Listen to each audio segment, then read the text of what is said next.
আসসালামু আলাইকুম। মালয়েশিয়া থেকে বলতেছি। আজকে ব্যালট পেপার এবং জাতীয় ভোটের গণভোটের ব্যালট পেয়েছি।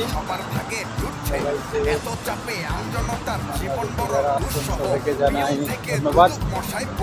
আজকে হাতে পেলাম। এখন বাংলাদেশের মানুষের কাছে যাওয়া আমার এই ছোট্ট আইডিতে আমি ভিডিওটা দিচ্ছি।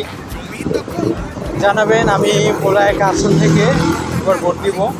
ভোলা এক আসনে কে এখনো নমিনেশন পেয়েছেন কি পান নেই সেটা আমি এখনো জানি না। সেক্ষেত্রে জানাবেন দয়া করে কোন প্রার্থীকে ভোট দিব, কোন মার্কায় ভোট দিব। যদি জানান সেক্ষেত্রে উপকার হবে, আমার ভোটটা আর পচা যাবে না। যদি আপনারা জানান সেক্ষেত্রে আমি আমার ব্যালটটি পূরণ করব এবং দেশের পক্ষে ভোট দিব। আমার প্রথম ভোট, আমি জীবনে প্রথম ভোট দিব, যেটা প্রবাস থেকে দেওয়ার সুযোগ হয়েছে সেটা দিব।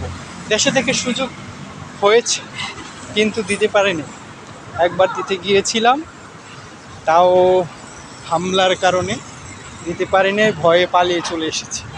কিন্তু আজ কোনো ভয় নেই, আজ নির্ভয়ে পোস্ট অফিস আমাকে নামটি দিয়ে গিয়েছে, আমি রিসিভ করেছি এবং সেই ভোটটি আমি দেব। নির্ভয়ে উন্মুক্ত স্থানে আমি আমার মতো করে ভোটটি দেব। আপনারা আশা করি আমার ভিডিওটি শেয়ার করবেন, লাইক করবেন। সবাইকে বলতেছি, হ্যাঁ আমি অবশ্যই গণভোটকে হ্যাঁতে দিব।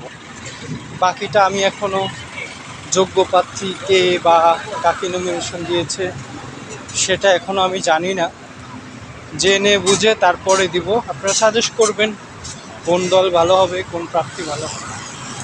ধন্যবাদ সবাইকে, ভালো থাকবেন। আসসালামু আলাইকুম।